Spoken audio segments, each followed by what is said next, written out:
mean, you are dedicated to service. You're a man of Omega Psi Phi, and you kind of live by this model of purpose over popularity. And so I think that this speaks to this idea of purpose in your life in this season of teaching, right? And being that example to not just young men, but also to young women as well. Right. I when I think about some of the OGs in the industry, I think about, their body of work. That's what I want to emulate, right? What's going to be said about me, 20 years from now. That's what drives me now. And so it's purpose, Yeah. like you said, purpose over popularity. Of course, we want to work. We're in a time right now where a lot of films aren't, a lot of these, things have dried up. And so hopefully that'll change, but right now it's about what types of projects am I choosing? Initially it's, I just want to work.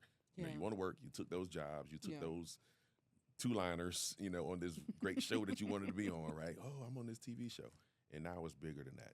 What am I leaving? What is my impact? And that's what it's about right now. So everything right now is purpose-driven.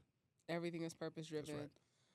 When you're thinking about this next intro into this body of work that you're building, what do you want to do that you haven't done? Definitely produce more, producing my own content because, don't wait, create. That's kind of the mantra. Don't wait, create. That's right. That's good. Yeah, can't sit down and, I waited so long for people to call my name, call my number, and finally see me. And like, you've seen Dr. Ted. I could have done this 10 years ago if somebody else, found the right opportunity. So sometimes, hey, go ahead and create that opportunity. And now it's like, hey, you're there. And, also the lion's share of it is when you're producing your own TV shows and films and writing more. Those are the things that I want to actually do right now. Yeah. So just be more dedicated to the right stories, whether it's faith-based films, whether it's just this story of someone that, I want to tell, whether it's a documentary. One documentary I want to do on my uncle, about his group.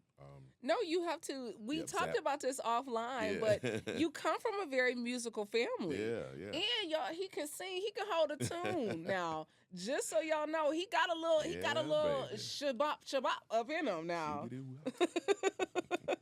So talk about your musical roots. Yeah, musical roots. I have two uncles actually that were I would call it the doo-wop days. One was with the Broadways.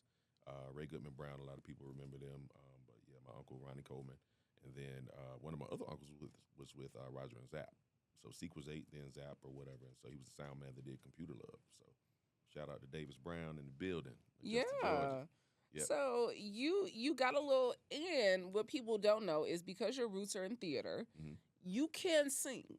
Because you were singing in Tyler Perry theater plays, right? The plays we had to sing back in the day. And you had to sing. They were casting, a lot of singers, back then. So yeah, we came from stage and, we had to sing a little bit. So musical theater, I think, is something that I want to get back into, but it's hard to find the time because, it's 2 or 3 months that you have to devote. Yeah. And then you get called out on projects all the time. So I just have to find that right balance.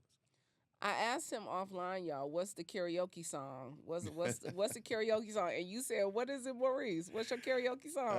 I'm R&B head, or I go old school. He said Will Downing. He said he got a low register. He can sing a little Will Downing. Yeah, the Will Downing. So, when y'all see him out, don't put him on the spot, but just know it's a Will Downing in there.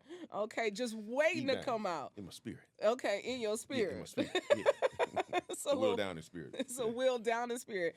I wish I had me a Rochelle Farrell spirit. We could do us a little duet right now, but I ain't got it. Okay, Maurice? Listen, I'm a doo-wopper in the background. In the background? Yeah, I'm dance good. in the background. I'm good on the background. I can hold me a little note. I was in show choir, you know. Yeah. I could do a little note. Yeah, way back. Way back. Just yeah, back, yeah, know. Yeah. Mm-hmm. But my karaoke song is Midnight Train to Georgia. That's my karaoke song. Okay.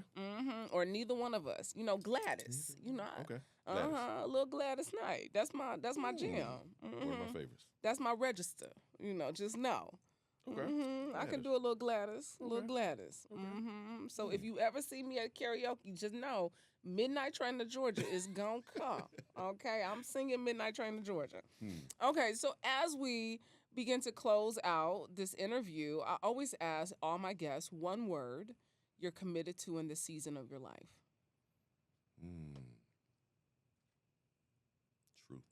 Truth. Why?